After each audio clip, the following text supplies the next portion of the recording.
Assalamualaikum warahmatullahi wabarakatuh. A'udzu billahi minasyaitonir rajim. Bismillahirrahmanirrahim. Alhamdulillahirabbil alamin.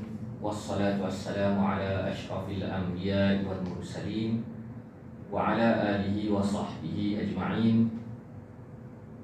Rabbi shrah li sadri wa yassir li amri wahlul 'uqdatam min lisani yafqahu qawli. Subhanaka la ilma lana illa ma 'allamtana innaka antal alimul hakim. Wa la haula wa la quwwata illa billahil aliyyil azim. Qala Allah subhanahu wa ta'ala: wa laqad ba'athna fi kulli ummatin rasula an i'budullaha wajtanibut taghut. Allah berfirman, dan sesungguhnya kami telah utuskan bagi setiap umat itu rasul, masing-masing membawa seruan abdikanlah diri kepada Allah dan jauhkanlah diri dari taghut. Shadaqallahul azim. InsyaAllah kita akan membahaskan berkaitan dengan jenis-jenis penipuan seperti yang telah diingatkan oleh Al-Quran. Sebab apa kita bahas berkaitan dengan jenis penipuan? Kerana kita masih lagi berada di awal tahun, bulan 1. Dan bila disebutkan berkaitan dengan tahun, terdapat beberapa riwayat hadis Nabi SAW yang mengingatkan berkenaan tahun-tahun pembohongan. Hadis yang diriwayatkan antaranya oleh Tirmizi, Ibnu Majah dan Imam Ahmad, bahawasanya Nabi SAW bersabda, sayati 'alan nasi sanawatun khadda'at yusaddaqu fiha al-kadhib wa yukadzabu fiha as-sadiq wa yu'tamanu fiha al-kha'in wa yukhawwanu fiha al-amin. Hadis ni kalau kita cek, kita akan jumpa dalam pelbagai lafaz, pelbagai riwayat, tetapi tidak mengubah maknanya. Nabi bersabda, akan datang kepada manusia tahun-tahun pembohongan yang dahsyat, yang banyak, di mana penipu akan dianggap benar, sementara orang yang benar akan dibohongi, akan dianggap tipu. Orang yang khianat diberikan kepercayaan, sementara orang yang boleh dipercayai dikhianati. Jadi dari hadis ini Nabi sebutkan kalimah sanawatun khadda'at. Sanawatun khadda'at. Sanawat, tahun-tahun. Khadda'at, pembohongan-pembohongan. Khadda'at diambil daripada kalimah khada'ah. Khada'ah. Khada'ah ini kalau kita terjemahkan bahasa Melayu, tipu daya, tipu helah. Khada'ah. Sebagai contoh hadis, al-harbu khada'ah, peperangan adalah tipu daya. Ini khada'ah.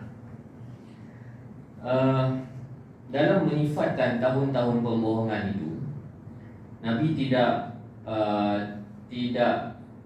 semata-mata menggunakan kalimah khada'ah, tetapi Nabi datangkan dengan sighah mubalaghah ataupun dengan makna hyperbola.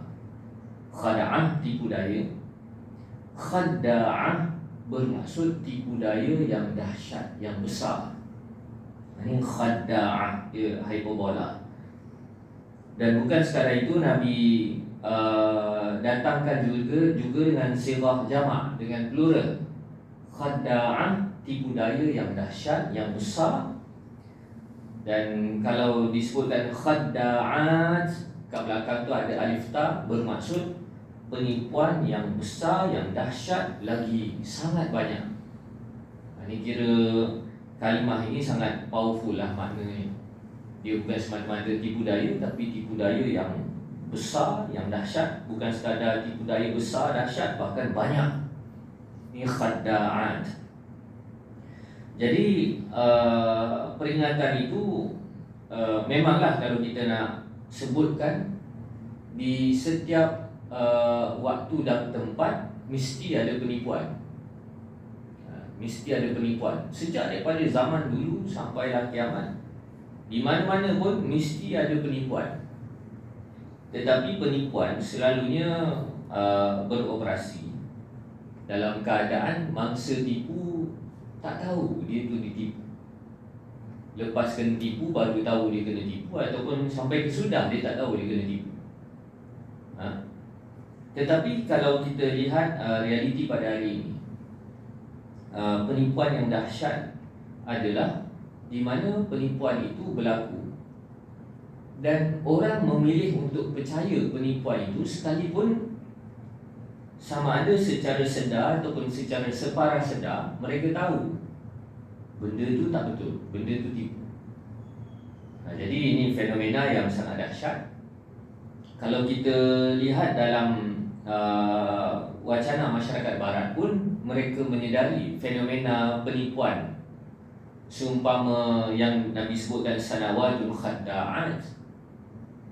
Sebagai contoh, pada tahun 2016 Oxford Dictionary mengangkat satu kalimah, memang ada word of the year, tapi tahun 2016 ini kamus Oxford mengangkat satu perkataan post-truth, pasca kebenaran. Pasca kebenaran.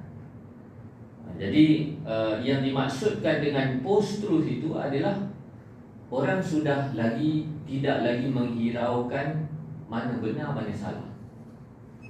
Orang tidak menghiraukan daya rasionalnya untuk menimbang, untuk menilai sesuatu.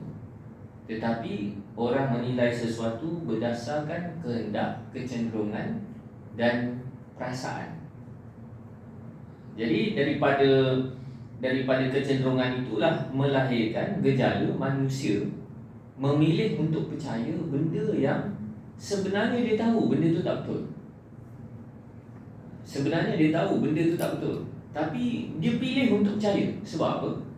Sebab selalunya benda-benda yang betul akan mengganggu harapan, angan-angan manusia. Jadi kerana manusia ni lama-kelamaan lebih mementingkan angan-angannya, harapannya, ataupun kecenderungannya, ataupun emosi, ataupun sentimennya, menyebabkan dia boleh sahaja percaya benda yang tak betul, asalkan benda yang tak betul itu melunasi angan-angan dia. Sebab itu ada orang kata apa? Too good to be true. Kan? Benda tak masuk di akal, terlalu bagus kalau benda tu betul. Tapi hari ini berapa ramai orang yang memilih untuk percaya benda-benda yang too good to be true. Sebab apa? Sebab benda yang betul, hakikat, benda yang realiti itu, dia selalunya akan menyanggahi angan-angan kita. Yang melunasi angan-angan kita itu selalunya kepalsuan. Kepalsuan. Jadi manusia memilih benda yang palsu. Jadi kalau kita katakan penipuan ini sejak daripada dulu ada penipuan, ya, sejak daripada dulu. Tapi yang kita lihat dalam bahasa orang putih ni, post-truth, dalam kalau bahasa hadisnya disebutkan sebagai sanawatul khadda'at, adalah orang memilih untuk percaya benda tak betul walaupun dia tahu benda tu tak betul, dan dia create apa sekalipun alasan untuk menjustifikasikan benda yang tak betul. Jadi gejala tipu diri sendiri ini real berlaku dalam masyarakat. Baik, bila disebutkan berkaitan dengan tipu dalam Al-Quran, Allah menyebutkan soal tipu itu kepada 6 jenis. 6 jenis tipu. Jadi Al-Quran dia bukan semata-mata sebut tipu-tipu, tapi Al-Quran memperincikan tipu itu ada pelbagai jenis. Pelbagai jenis, cara operasi pun berbeza, dan kesan implikasinya pun berbeza, walaupun bawah tajuk yang sama, tipu. Tipu. Dan kalau kita lihat dalam Al-Quran, betapa cerita peringatan berkenaan penipuan ini sangat penting, sehingga Allah sertakan juga sejarah awal manusia itu dimulakan dengan ditipu. Nabi Adam kena tipu dek syaitan.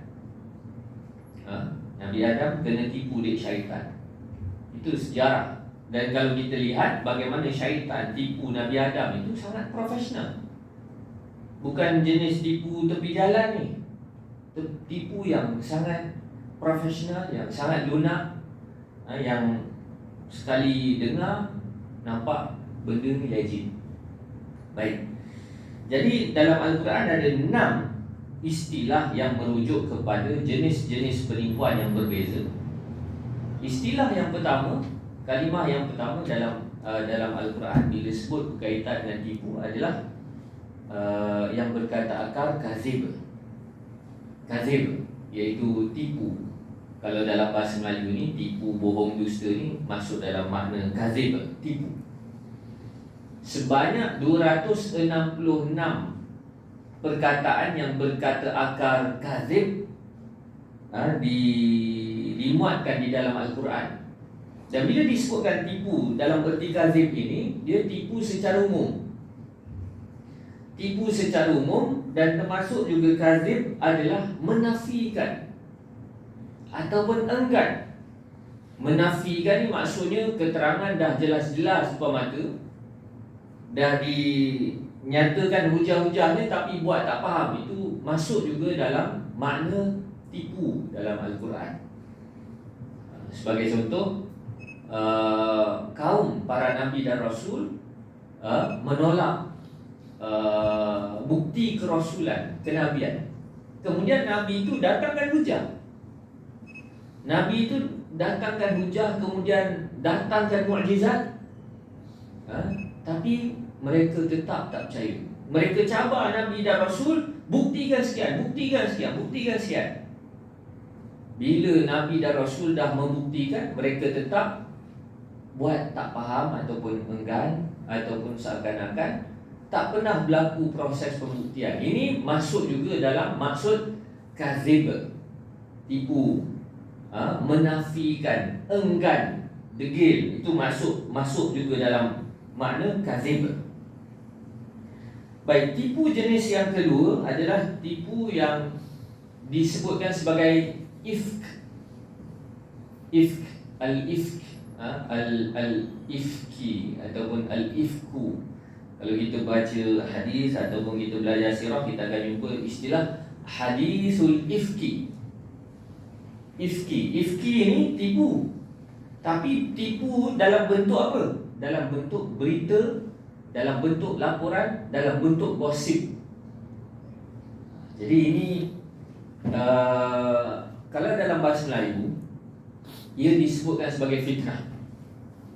Ini cerita fitnah, maksudnya berita yang disebarkan, sedangkan yang pendakwaan yang disebarkan itu tak betul, bohong. Jadi orang Melayu akan gunakan perkataan fitnah. Cuma dalam bahasa Quran, bahasa Quran dan hadis, bahasa Arab, fitnah itu maksudnya lebih luas. Ini masalah bahasa lah. Bahasa Melayu ni banyak pinjam bahasa Arab, tetapi maknanya tak dipinjamkan sekali selalunya. Tak dipinjamkan secara menyeluruh. Antara kalimahnya fitnah. Jadi kita tak boleh nak terjemahkan terus ayat bahasa Arab, khususnya Quran dan hadis, ke dalam bahasa Melayu secara literal, kerana pemaknaan dalam bahasa Melayu ni kebanyakannya tak menyeluruh, walaupun perkataannya sebiji-sebiji ambil daripada bahasa Arab. Banyak kalau kita nak bahas kan.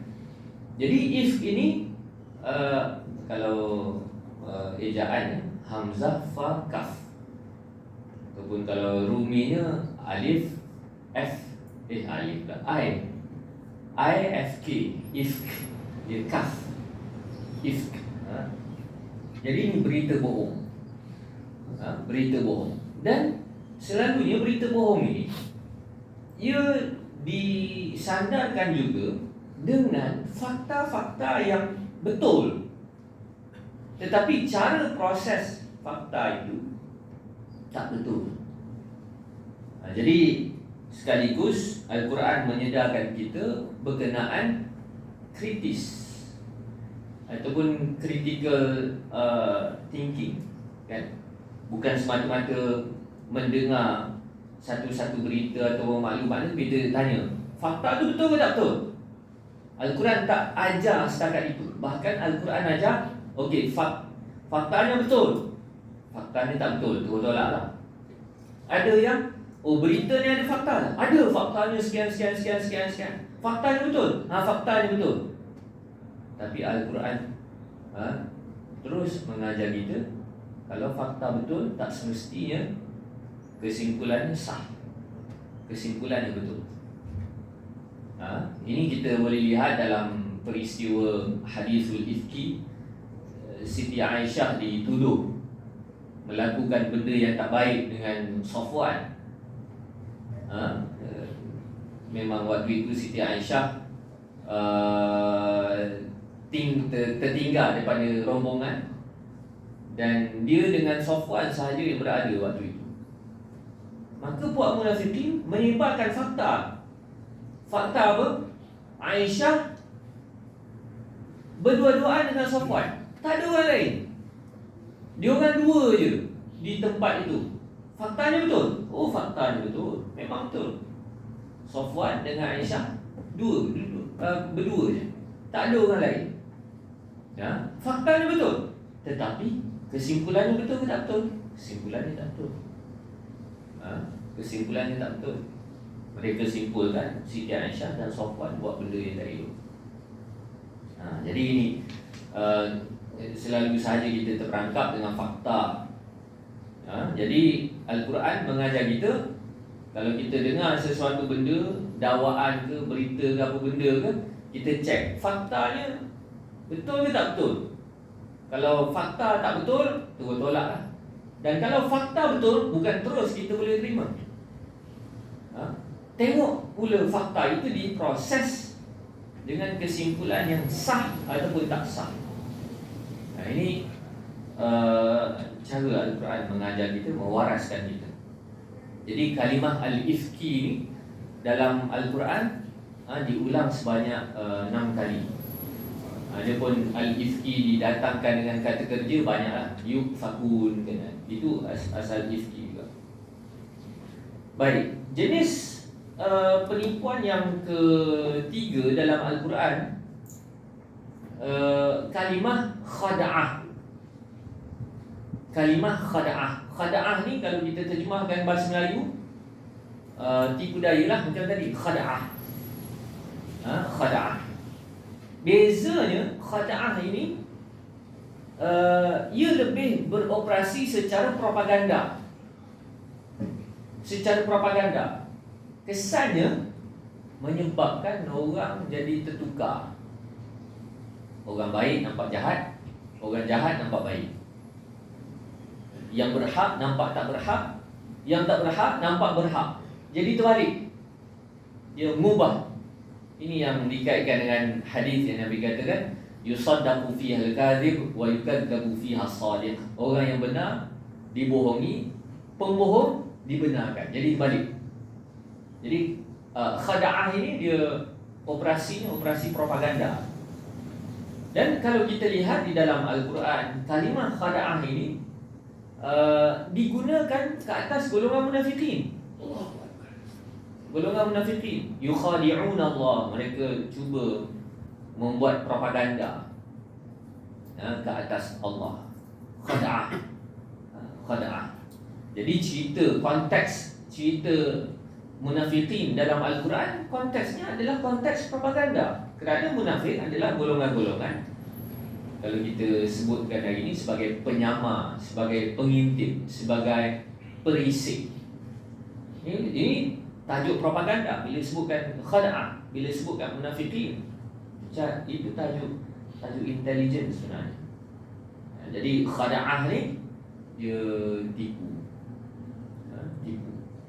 Kalau beli barang tu, barang ori nampak fake, barang fake nampak ori, lebih kurang gitu. Baik. Jenis tipu yang keempat disebutkan dengan istilah buhtan. Ba, ha, ta, alif, nun. Buhtan. Buhtan ni adalah penipuan yang sangat besar, dakwaan yang sangat besar,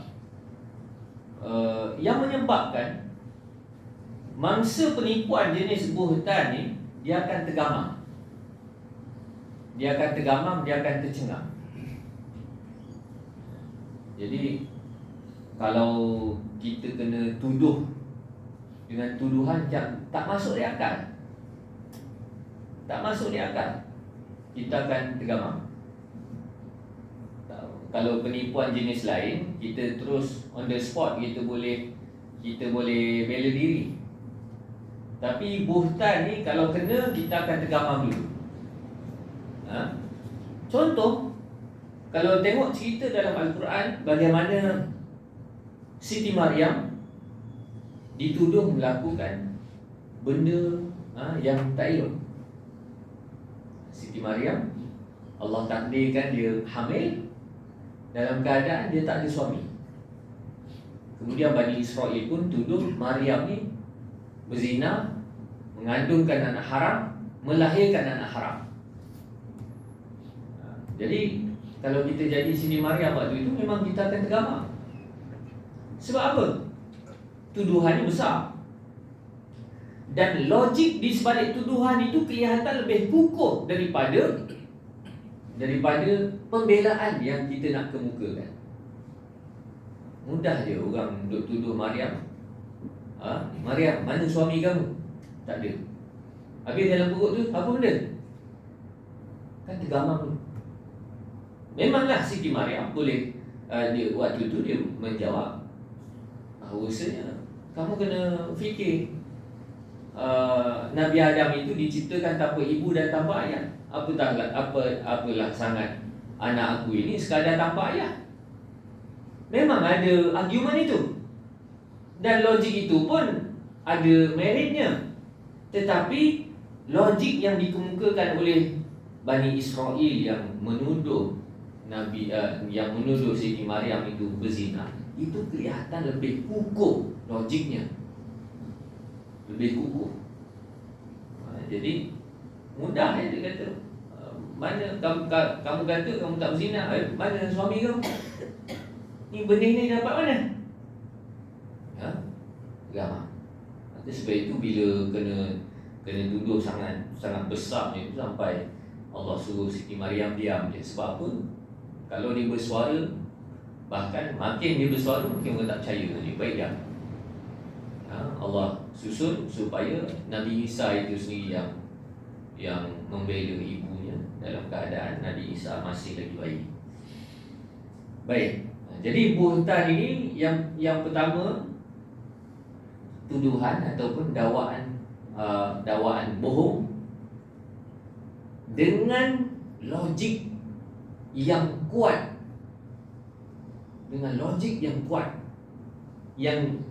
yang simplistik. Ni buhtan. Macam Bani Israel tuduh Siti Maryam kan logiknya kelihatan kuat dan simplistik. Maryam, mana suami? Tak ada suami. Dalam perut apa? Kan simplistik.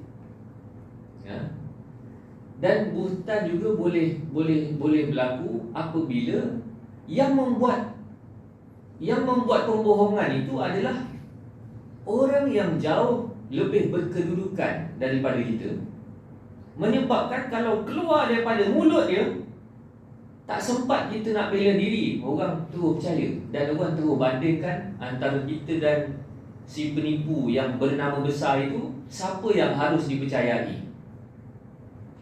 Jadi kalau kita kena tuduh dengan orang yang berpengaruh, teruk juga. Sebab selalunya manusia akan memainkan falasi authority. Kau siapa, dia siapa, kan? Kau tak ada apa, dia tu macam-macam. Lebih baik kami percaya dia tu daripada kau. Ini buhtan, penipuan yang dikemukakan, penipuan besar yang dikemukakan oleh orang besar, yang menyebabkan orang biasa ni tak boleh nak bela diri. Dan itu juga yang berlaku ke atas para nabi dan rasul. Baik, jenis penipuan yang keempat adalah qauluz zur, saksi bohong. Saksi bohong. Dan kalau kita nyatakan tahap dosa saksi bohong ini, dosanya duduk sebelah-sebelah je dengan syirik. Kerana fungsi saksi tipu ini menyebabkan sesebuah penipuan yang pada asalnya tak laku jadi laku. Dia menaik taraf penipuan. Yang asalnya orang tak percaya boleh jadi percaya. Saksi bohong. Tapi tak pastilah hari ni saksi bohong ni apakah masuk sekali dengan testimoni bohong, apakah masuk sekali dengan undi bohong. Sebab kalau kita mengaji, kalau dekat Azhar tu ada subjek qadaya mu'asirah, ataupun dalam fiqh muqaran, fiqh perbandingan, memang ada bahas berkaitan dengan takyiful fiqhi fil intikhabat. Bagaimana kita nak analisa buang undi pilihan raya ni, aplikasi hukum fiqhnya macam mana? Kita sebagai pengundi sebagai apa? Yang saya ingat, bila kita sebagai pengundi ni, sebenarnya kita sebagai saksi. Maksudnya apa? Aku menjadi saksi bahawasanya orang ini layak, orang ini layak, orang ini adil, orang ini boleh dipercayai. Jadi bila kita buang undi tu bukan main-main tu, kita menjadi saksi. Dan takut-takut penyaksian yang tak betul itu masuk dengan qauluz zur. Kita dah tahu dia ni penipu apa semua, kemudian kita bagi penyaksian yang baik pula. Ini tak ada kebertanggungjawaban. Baik. Jenis tipu yang keenam, yang terakhir, disebutkan sebagai iftira. Iftira ni adalah pemalsuan fakta ataupun manipulasi fakta. Pemalsuan fakta, manipulasi fakta. Ini kalau kita boleh lihat dialog-dialog dalam Al-Quran, ketika Nabi berhujah dengan ahli kitab, ahli kitab kerap kali mengemukakan argumen mereka berdasarkan kononnya fakta. Ini daripada kitab kami, kitab Taurat kami, kitab Injil kami. Kalau kita ini berbahas, orang siap bawa kitab lah, orang siap bawa kitab, orang siap bawa nota kaki kan. Tapi masalahnya, apakah fakta yang mereka kemukakan itu fakta yang betul? Apakah Taurat yang mereka angkat itu Taurat yang sebenar, Injil yang sebenar, ataupun dah diselewengkan? Jadi iftira ni pemalsuan fakta, manipulasi fakta. Jadi orang reka-reka fakta ni senang sikit kan? Senang sikit lah untuk kita katakan mana fakta kamu. Apatah lagi hari ni kalau kita dengar peratus-peratus, terus wish ni betul ni kan, berdasarkan dapatan, berdasarkan survei, berdasarkan kajian sekian. Tapi kena cek betul ke? Apakah survei itu survei yang betul ataupun survei yang ada biasnya? Peratus itu peratus mana didapat? Kerana sama ada research center ke apa, badan kajian semua hari ini dicipta untuk menjustifikasikan naratif yang dah disusun awal. Jadi fakta bukan segala-galanya. Disebabkan itu, dalam Al-Quran kita melihat contoh dialog Allah mendepani argumen Iblis. Bila Allah tanya, kenapa kamu tak sujud? sebagaimana telah diperintahkan sujud pada Adam. Apa argumen iblis? Berfakta. Khalaqtani min nar wa khalaqtahu min tin. Aku diciptakan daripada api, sementara dia, iaitu Adam, diciptakan daripada tanah. Api dan tanah tu fakta ke tak fakta? Fakta. Memang fakta betul. Iblis diciptakan daripada api, betul. Adam diciptakan daripada tanah, betul. Tapi apa yang tak betul ni? Kesimpulan iblis tak sah. Faktanya betul, tapi kesimpulannya tak betul. Jadi ini kalau kita lihat dari aspek ni, kita akan mendapati bahawasanya Al-Quran merupakan kitab yang sangat halus membahaskan berkaitan dengan penipuan. Dan bukti umat Islam jauh daripada Al-Quran bukan diukur semata-mata dengan penilaian orang Islam tak baca Al-Quran ke, orang Islam tak hafal Al-Quran ke. Bukan semata-mata itu.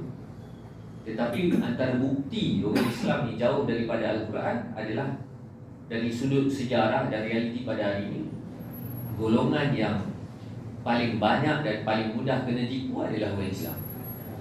Sedangkan kitab orang Islam ni memperhalusi tajuk penipuan.